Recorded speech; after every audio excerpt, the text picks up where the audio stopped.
Greetings and welcome everyone. In this video I'm going to be talking about an inline watt meter. So the reason I'm going down this road is I've been recently thinking and doing some comparisons, and interesting fact I found out I'm spending about twice as much per kilowatt hour in the Philippines as I am here. So that got me curious about how much my equipment's actually drawing and how big a part of the bill that actually is. So yeah, I figured I'd go with one of these inline watt meters I've seen in several other videos. So I went ahead and got a budget one from Amazon, and I'm going to give it a try out here. I will give my standard disclaimer here. This is not a recommendation in any way. I'm just testing this to see how it works and if it'll meet my needs. There are quite a few of these out there, and I cannot specifically recommend this one. Well, we'll see maybe at the end of the video, but I really doubt it. Anyway, let's get to it.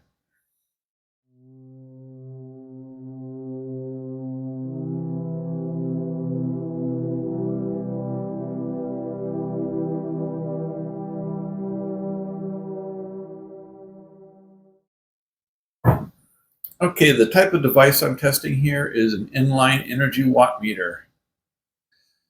And this is basically a description of how it operates. It plugs into your outlet in your home or your business or wherever, and then you connect the device you want to check.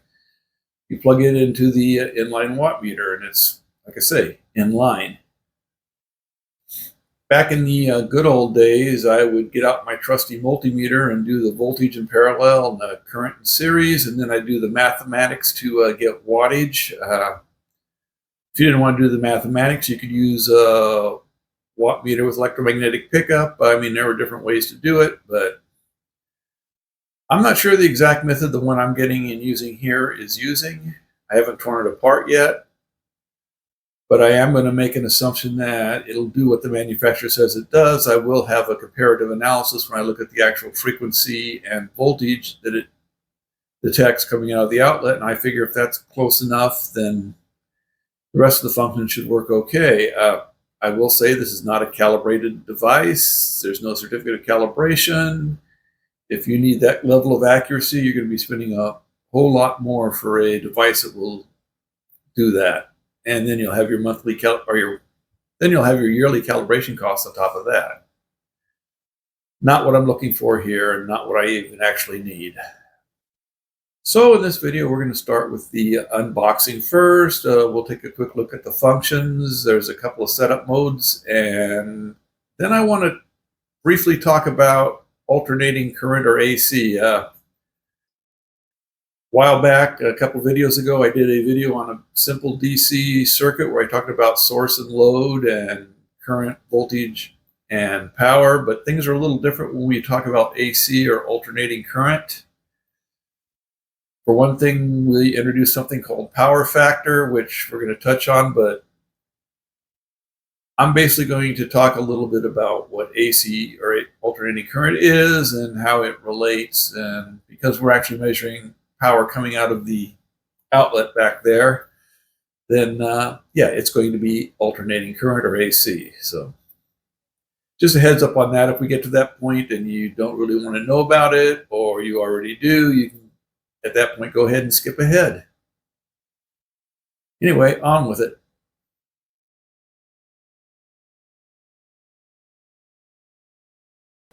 All right, let's go ahead and take a look at this thing. Energy meter calculates energy cost, battery backup, backlight. Okay, I'm not even going to try and pronounce this. What is it? Sarai. I think it's Sarai Elect. Oh, whatever. I'm not going to try and pronounce it. Okay. Anyways, let's open the box up here. We got our standard one-page instruction manual. Okay, it's a lot of instructions. They're a little hard to follow, but yeah, this is basically how to set the meter up and what all the readings and stuff mean. Yeah, you don't really need more than a page, I guess. Okay, also we got some of our parameters over here. Yeah, so your standard type instruction manual. Okay, this is the device. Came bubble wrapped. We can see here input voltage 90 to 250 volts AC. Timing display 0 seconds to 9,999 days. Okay, current display up to 16 amps. Okay, yeah, basic stuff.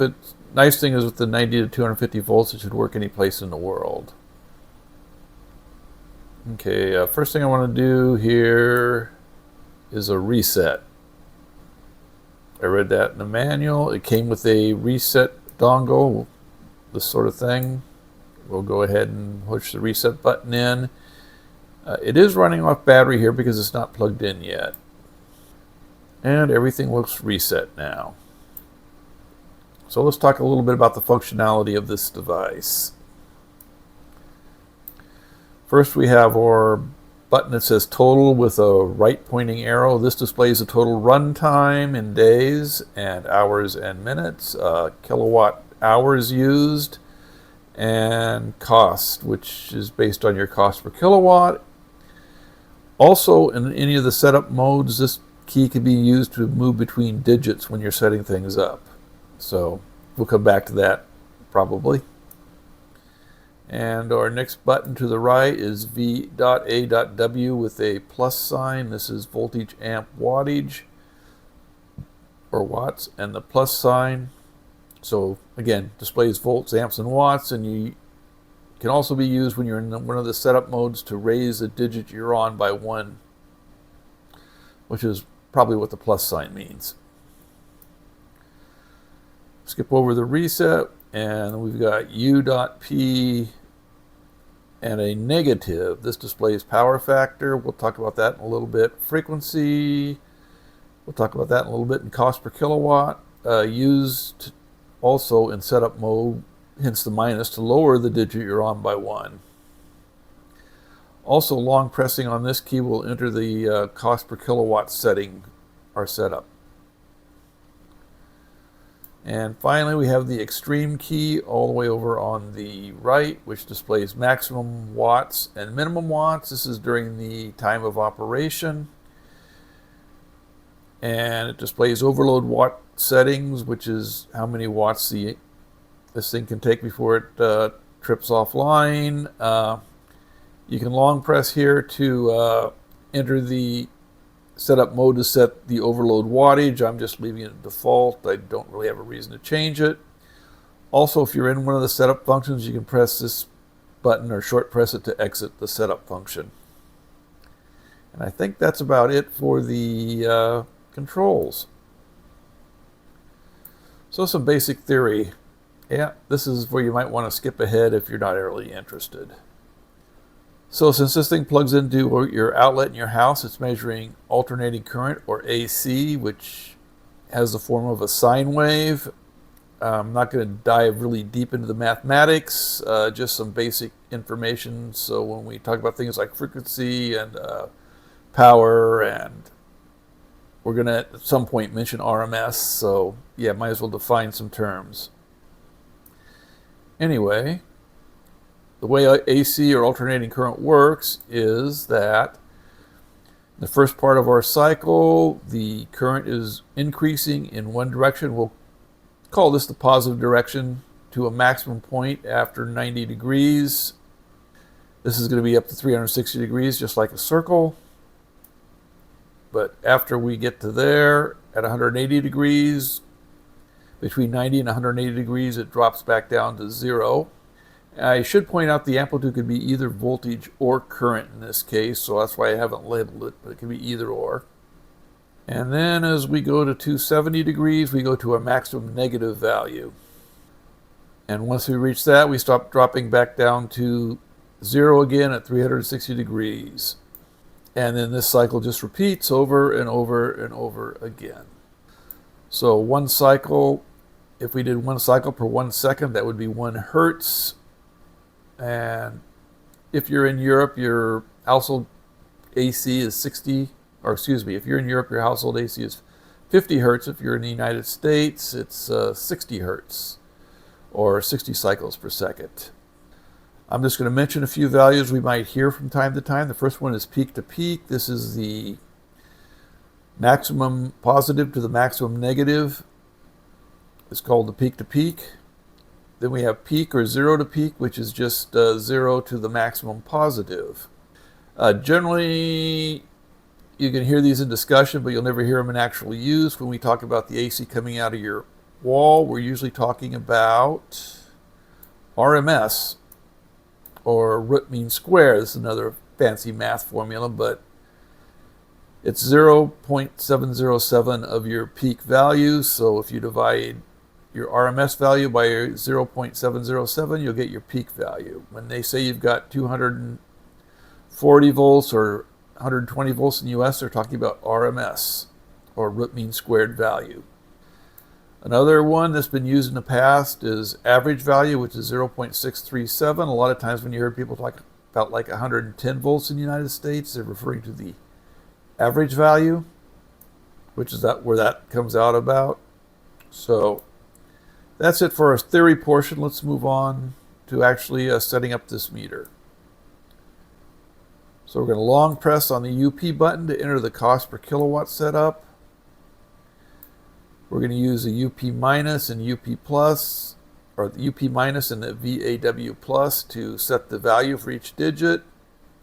And then we're going to use a total to move from digit to digit and extreme to exit. So here we set the cost to, well, I'm in the US right now, so it's going to be 0.13 cents per kilowatt, at least in the place I'm at right now. It varies from place to place. If it was the Philippines, I'd have to do this in pesos, but it would come out to about 25 to 26 cents per kilowatt, more or less. Okay, let's go ahead and plug this thing in, and you'll notice the backlight comes on the nice big display with nice big numbers.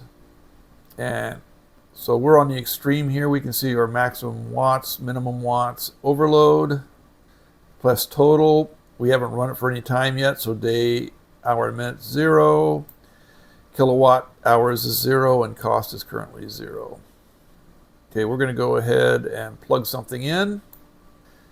And if we go to our VAW, we can see we've got 120.7 volts at 0.47 amps, or 470 milliamps, and 55.6 watts is the power draw. Jumps to 64 there. It'll move around. This is instantaneous. So if we go to our max min watts, we see we had 64 watts max and 41.7 watts minimum. We're going to let this run for a little while. Okay, we've got 0.007 kilowatts in 10 minutes.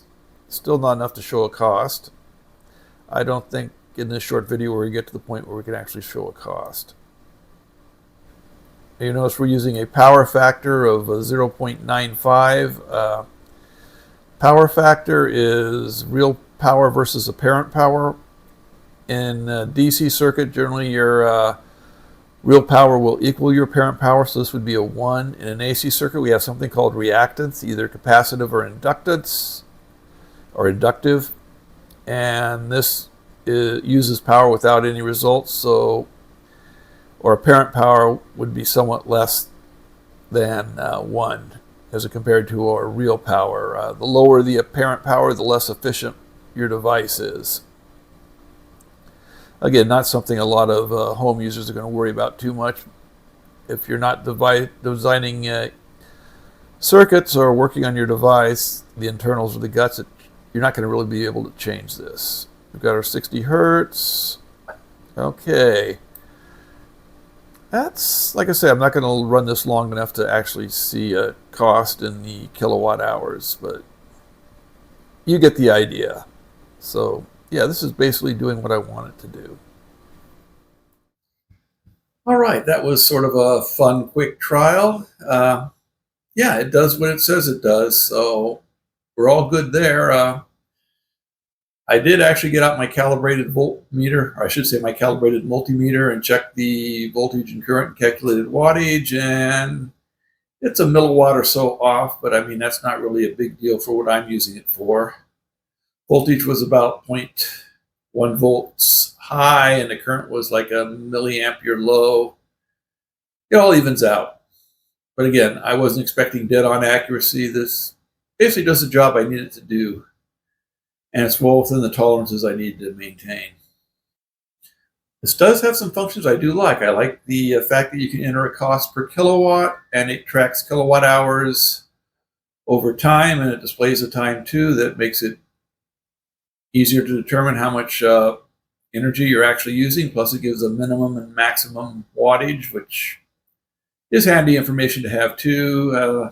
Power factor, not really sure that applies to most people, but I mean, yeah, it's an important parameter, but it's nothing you're going to be using much on your home network unless you're actually building circuits yourself. The construction's okay. I mean, it's in a plastic body. It has a large readable display. It has a backlight that runs when it's plugged in. It has an internal battery so that it can remember what it's measured up to that point. Resetting and programming it, setup mode's not that hard to work with. I had to read through the manual a couple times before I understood what they were talking about. I went ahead and tried to explain it earlier in the video, but it's not too terribly bad. Once you do it a couple times, you understand it. So yeah, this meter's gonna do what I want it to do. Again, not making a recommendation here, it's doing what I want it to do. You may have different needs, so you may need a different device, but I'll give it a thumbs up, at least for my needs. And as always, remember to like, subscribe, and comment on the video. It all helps, and I really like getting comments and responding to them. So we'll see you all next video.